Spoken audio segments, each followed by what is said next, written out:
everybody. I am D.L. Golden, And I am SF Rogers. and this is the Author's Chaos. And we are a mess today, can you tell? Joining us this afternoon is Cy Harold. He is a sci-fi author and someone that I can probably say runs in the same circle of authors that we do. Cy, why don't you introduce yourself? Yeah, no, I mean, I can't top that introduction that you gave me, so I do appreciate it. Sci-fi author, branching out to thriller mysteries here soon as well. So I've been I've been an author for the last year with my debut of Law of Oranova, which is the first in my upcoming Nova trilogy. So yeah. Nice. So you were writing a sci-fi trilogy of books. Do you have like a projected trying to finish date for that trilogy, or are you kind of just Yeah. waiting on the date? Yeah, I'm trying not to give too many hard dates because then I actually have to put it out in the world. But I'm trying to stick to a book a year as much as possible, just so we don't draw it out. I know people love to have their full series before they start books, so I'm trying not to make them wait, especially the people who've read already. So. Right. As someone who just released the sequel in my series today, it's one of those things where my readers are like, "Where's the next book?" And I'm like, "It has 3 paragraphs written in it." I just clicked publish. What are you talking about? Yeah, That's I feel that. I feel that. asking my wife. She had an indie author book that she got, just like pre-ordered it yesterday, and she was going to finish it today. And I'm like, you realize if you finish that today, you're going to have a year and a half wait before you get that next book in your hand. I know. Be forewarned. I'm telling you now. Yep. All right. So you said you've been published for a year. How long have you been writing? Like, was this something that is this something that you've done since you were a kid? Like, did you get started in 2020 with COVID? Like, Yeah, I would say writing, kind of seriously writing. It's been a good little bit. So maybe 2015 is when I started kind of ideating on this particular series.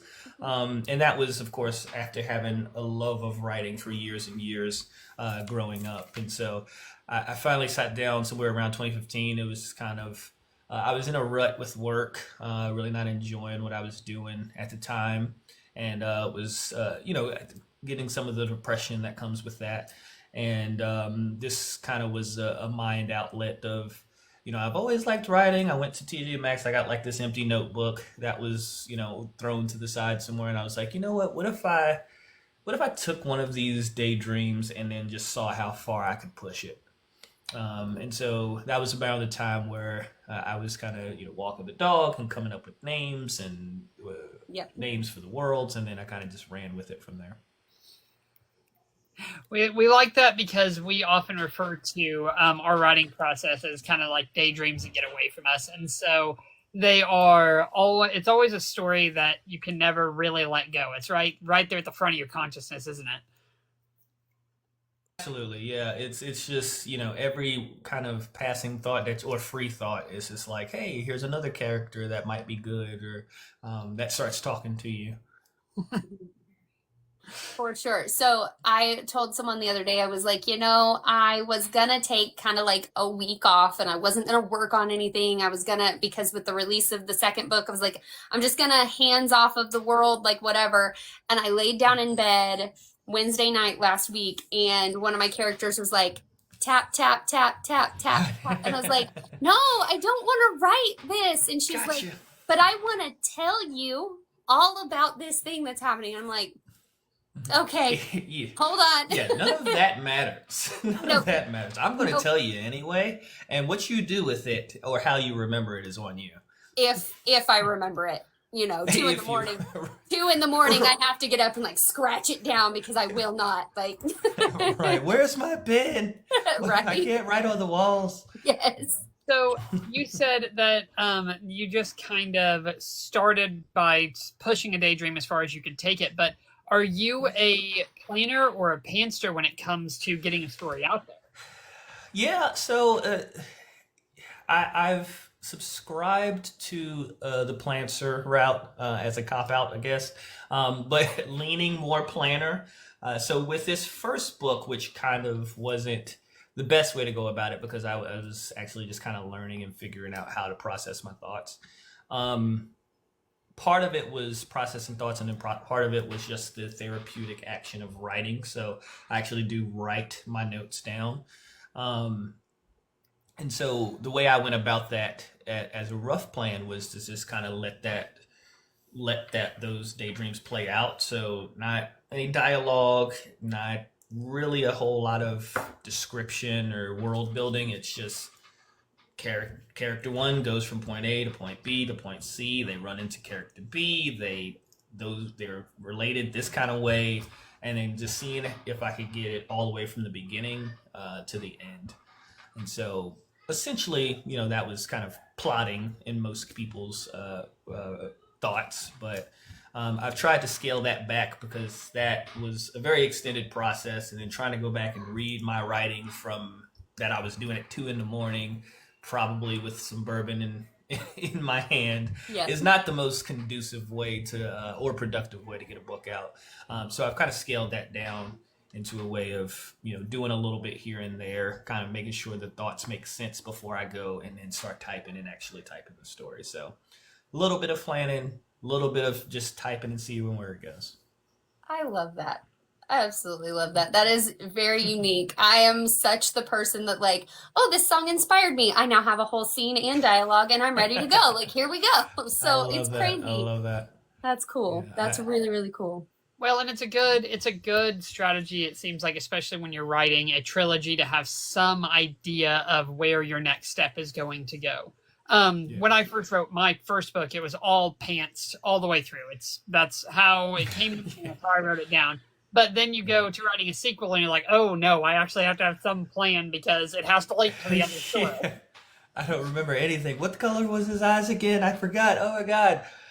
Right. So since you front loaded all that planning, do you feel like you're better set up for writing your 2 sequels that are coming then? Yeah, I think so. I think it made a lot more. It's a little misleading because at first, when I went into this second book, I kind of felt like I was underserving it. Right, I was like, that the first book took years. I was writing notes all over the place. I was putting notes on sticky notes and putting them on a computer and all this other stuff. And whereas I jumped into this one, and it's like, okay, do I not have this book in my head? Am I not feeling this?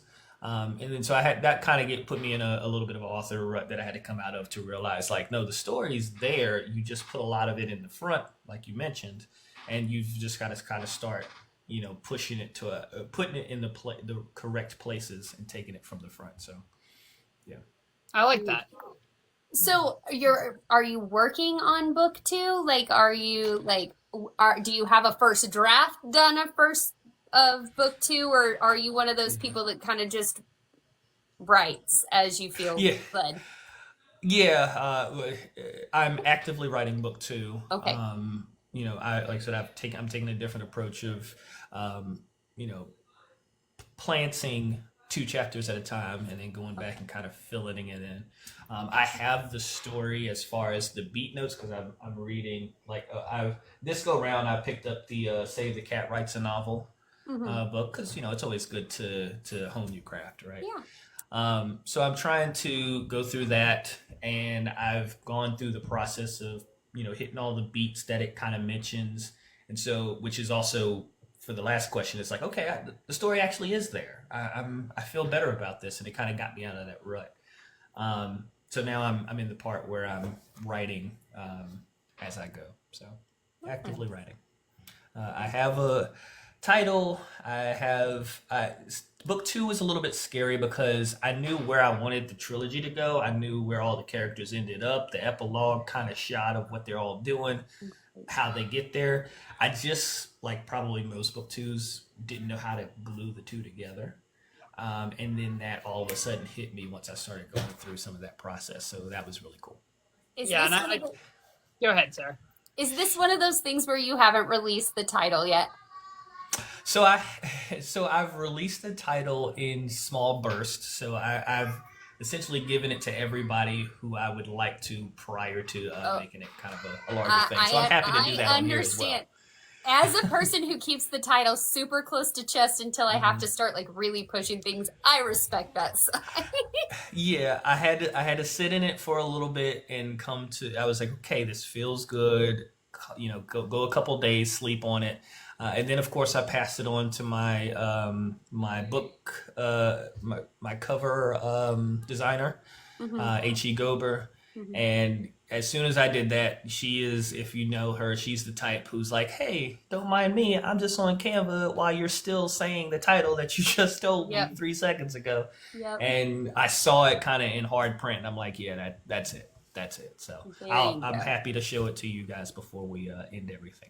Yeah, absolutely. We can absolutely do that. Yeah. So have you kind of realized that, and this is just from my personal experience, that the second book and even writing my third one right now, that the process does seem faster. That it seems like you're at least maybe you're better at it, or that it's something that's easier for you to do. Yeah, I think so. Like I had mentioned a little bit to the last question, it was like I was a little scared by it being faster and less intensive because it felt like I was, shorting book two and book three. After having so many years dedicated to book one and just getting into the author process. But what I had to realize was I'm an author now, so I don't have to get into the author process. It's just about writing the book too. It's Mhm. not about building the confidence. It's not about doing all the other stuff. So, You don't even have to yeah, set up KDP. Like all you have to do is just yeah, input a new book. There's none of that new author stuff that you got to do, like getting all the things. yeah, and getting past some of the imposter syndrome that comes with, Yep. hey, are people going to read this? I've actually had people read it and tell me they like it in some cases, and so I'm like, okay, well, that's all gone now. You're actually writing the book, and it's like, Right. oh, okay, I guess it should be faster. That makes sense. Right. And my next thing would be we really haven't asked what the like breakdown or elevator pitch for this book is. Go ahead and tell us Yeah. what is this book about? Why should people read it? Yeah, so just kind of the shortened blurb that I've practiced a dozen times at GalaxyCon this past weekend it is. Let me make sure that this kid is fine. You're fine. It is always kids. It's always the kids. For me, it's the dogs, but I got one of my own floating around out here somewhere that I heard screaming down the hallway a second ago, so that's fine. No oh big deal goodness. whatsoever. It's funny how that kind of stuff works out, but this is why we have editing, you know? Well, this is also why this is so laid back because this happens, right? Like it just happens. It's part of the organic process, in right? Where in it's my like, hey, interview in the interview last week that I had, they literally my dog started barking in the middle of the interview, and I was like, can I just get up and put them, like I just need to put them out, and he was like, I'll edit it, it's fine, and I was like, thank you so much. Editing's perfect, all for all things. If only I could edit life a little bit, like when it gets a little weird, that'd be perfect. Right, just go back and erase that thing, that Like, conversation never happened. that terrible job interview. It's out of here. So back to it. So give us that elevator pitch one more time of what is this book about? Why should people read this? Yeah, so it's a sci-fi adventure about a young man who journeys to the other side of his planet after the mysterious disappearance of his father. After being summoned by his godfather, he's essentially going to figure out answers as to what may have happened, what's going on, and finds himself in the middle of an intergalactic war that no one knew about. So it's about familial bonds, testing those, make a coming of age story that not everybody's path is supposed to be the same or blazed clearly ahead of them. Sometimes that path is built as you start to walk along it. And what I like that it highlights for me is, it, it it's similar to the path that I went through as a young 19-year-old who was fresh out of his primary studies, getting ready to go out into the world, and with no, lack of talent or ambition, but just not knowing where you wanted to point that at. And so I think you get a little bit of that for a lot of people, and in that, your story is what you make it. So. I love that. The relatability of that is phenomenal. Absolutely, I For appreciate sure, that. for sure. Oh gosh, what? So you said you have the sci-fi series, but are you working on anything else? Like, are you like trying to get any other type of genre under your belt, or are you going to try to strictly stay with sci-fi? So oddly enough, as far as sci-fi goes for me, I haven't been. Thank you, Sean. And I've got a lot of people. Have, hey, everybody! I didn't get a chance to say everybody in the chat, but for me, as far as sci-fi goes, I've never been a huge sci-fi reader. I have my few sci-fi books that I've read, but not some of the big names. I'm going back and kind of reading some of the popular stuff now, like Red Rising and things like that. I was more of a thriller, kind of Dan Brown, Hmm. kind of reader, thriller, mystery type thing, because I like to chase in those books, and so I've wanted to find a way to slide something like that somewhere in there. So I have some ideas. I won't call them whips now because I'm not actively typing to them and the words aren't somewhere. But and I refuse to do that because I need to get this trilogy out before my readers ask for my head on a spike.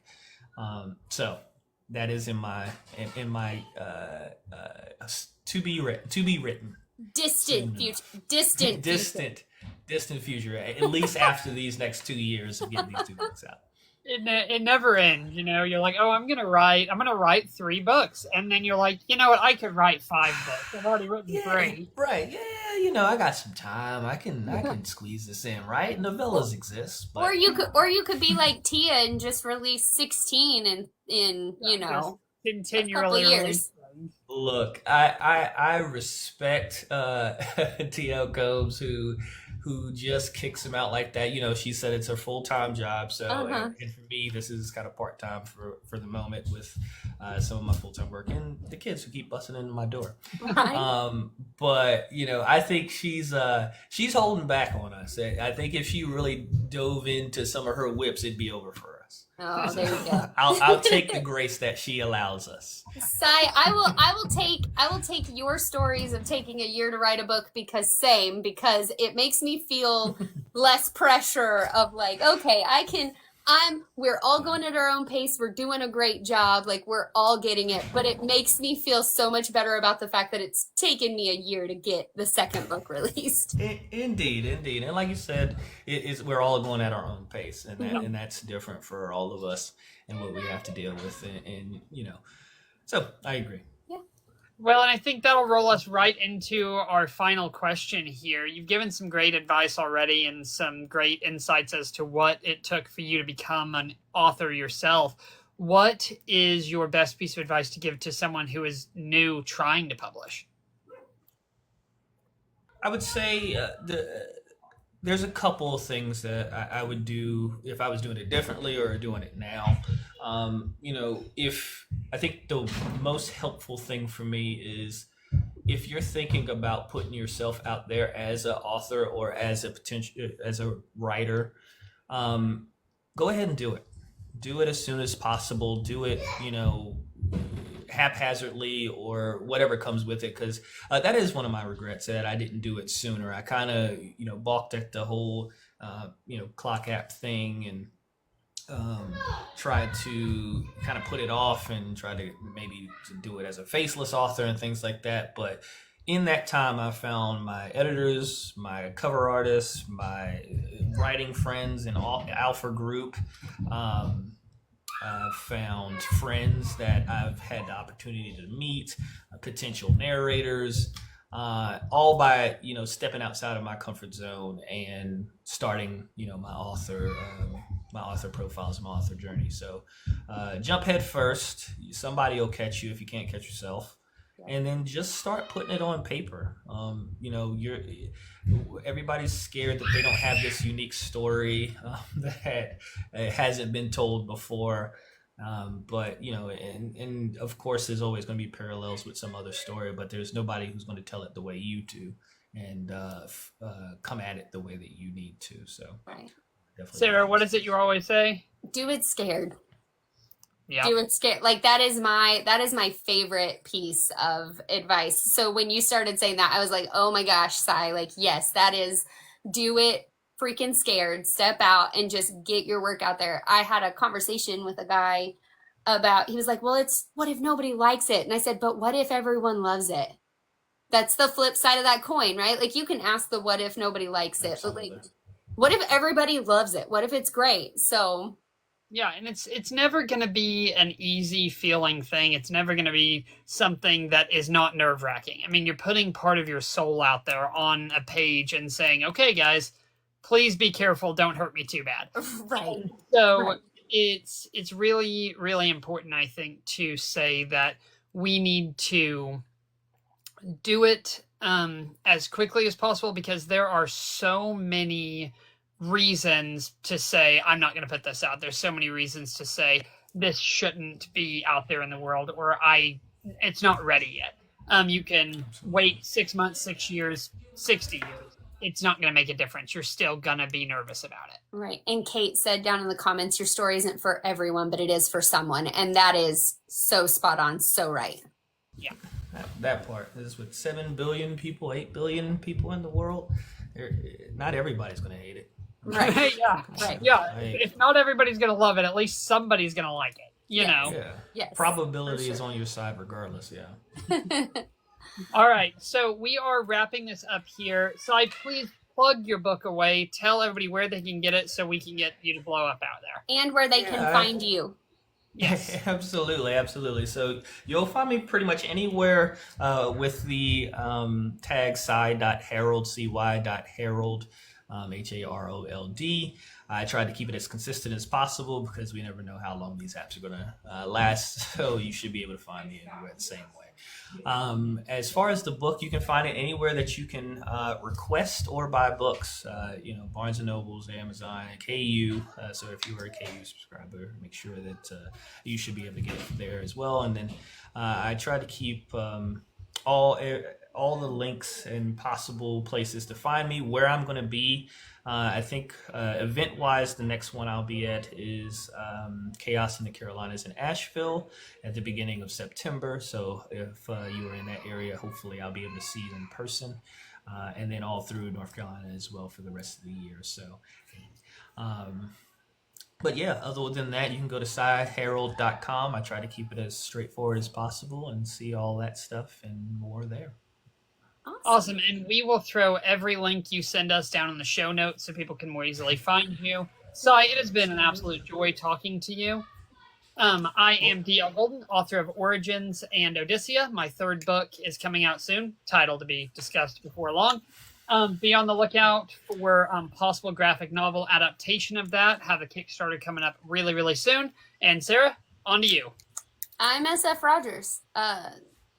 Isolation of Winter released today. So There you can go. get book 2 now.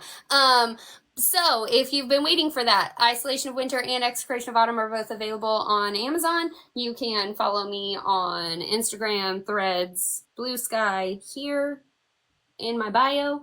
Come see us, see Daniel and I. Daniel has been pressured into cosplaying as one of his characters this weekend for JomoCon, and that is Saturday. 10 a.m. in Joplin, Missouri at the mall at the Joplin Expo Center. So come see us, come bully Daniel. It'll be great. Thank you so much, guys. Okay, that's our cut mark.